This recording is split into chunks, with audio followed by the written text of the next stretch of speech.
இன்னைக்கு Chennai super Kings அணி தோல்வியை தழுவினாலும் இன்னைக்கு ஒரு சந்தோஷமான செய்தி என்னன்னா, நம்ம தல தோனி கடைசி ஓவர்ல 2 6 ஒரு 4 அடிச்சு மக்களுக்கு ஒரு நல்ல ஒரு விருந்தை படைத்தார்.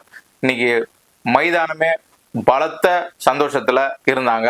அதுவே போதும், நீங்க இந்த மேட்ச்ல தோத்தா பரவாயில்ல, வரக்கூடிய மேட்ச்ல நீங்க ஜெயிப்பீங்கன்னு நம்புறோம் அப்படின்னு மக்கள் இன்னைக்கு அவங்க ஊக்கப்படுத்தினாங்க நம்ம பிளேயர்ஸ்.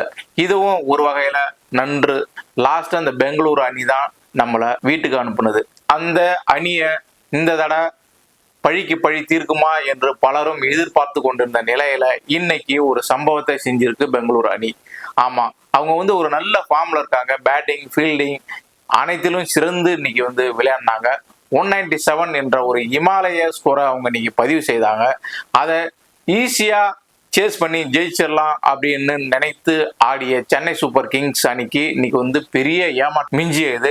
இதுக்கு என்ன காரணம்னா, ஆரம்பத்திலே விளையாடிய பிளேயர்கள் அனைவரும் ஸ்லோவாக விளையாடினாங்க. அதே மாதிரி அவங்களுடைய சிறப்பான பவுலிங், அடுத்தடுத்த விக்கெட்டுகளை எடுத்தார்கள், நன்றாகவே ஃபீல்டிங் செய்தார்கள், ரன்னை எதுவும் விட்டு கொடுக்கவே இல்லை. 6 போகல, முக்கியமா 4 போகல. கடைசியாக இருந்த ஒரு சில ஓவர்களில் மட்டுமே 4ம் 6ம் சென்றது.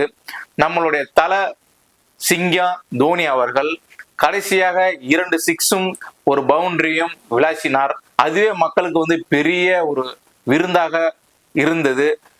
தலை வரும்பொழுது இந்த சவுண்டு, அந்த டிசிபலை கம்மி பண்ணிட்டாங்க. ஏன்னா அது லாஸ்ட் டைம் அவர் வரும்பொழுதே ஒரு டெசிபிள் அதிகமாகி கிரௌடோடைய வேல்யூமே அதிகமா இருந்தது. அதனால இந்த தடவை உஷாரா சேனல் அனைத்துலயுமே அவர் வரும்போது சவுண்டு, வால்யூம் எல்லாத்தையுமே கம்மி பண்ணிட்டாங்க. அவ்வளவு சத்தமா இருக்கும் அப்படின்றதுக்காகவே மியூட் பண்ணிட்டாங்க. அதுதான் சொல்லலாம். அந்த அளவுக்கு மக்களுடைய கரவொலி, அவங்களுடைய கூச்சல், அவரை வரவேற்ற அந்த சத்தம் விண்ணை கிழித்தது என்று சொல்லலாம்.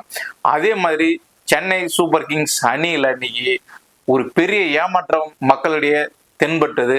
ஆரம்ப நிலையிலேயே இந்த தோல்வியை தழுவினாலும் இனி வரும் காலங்கள்ல இது ஒரு பயிற்சியாக இருக்கும் சென்னை சூப்பர் கிங்ஸுக்கு. ஏன்னா இது போன்ற தவறுகளை வரும் காலங்களில் இவர்கள் செய்ய மாட்டார்கள் என்று நாம் எதிர்பார்க்கின்றோம். என்னதான் மக்கள் இன்று ஏமாற்றத்துடன் திரும்பினாலும் இனி வரும் காலங்களில் சிறப்பாக சென்னை சூப்பர் கிங்ஸ் விளையாண்டு நம்மை சந்தோஷப்படுத்தும்.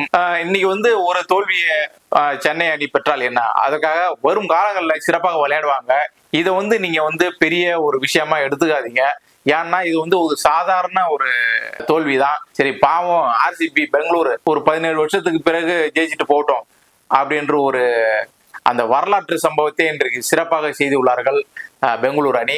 இருப்பினும் அந்த அணிக்கு நம் சேனல் சார்பாக வாழ்த்துக்களை தெரிவித்துக் கொள்கிறேன் விராட் கோலி அவர்களுக்கும். ஏன்னா அந்த பிளேயர்கள் அனைவரும் சிறப்பாக விளையாண்டார்கள். ஃபீல்டிங்காக இருக்கட்டும், பேட்டிங்காக இருக்கட்டும், பவுலிங்காக இருக்கட்டும், எல்லாமே சிறப்பான சம்பவமாகவே இருந்தது. இதே போல அவர்கள் எதிர்காலங்களிலும் விளையாண்டா கப்பு அவங்க ஜெயிப்பது உறுதி. இருப்பினும் சென்னை சூப்பர் கிங்ஸ் இதை விடாது. ஏன்னா இது அவங்களுக்கு ஒரு பெரிய ஒரு சவாலை எடுத்துக்கொண்டு இந்த தோல்வியை அவர்கள் மறக்க மாட்டார்கள்.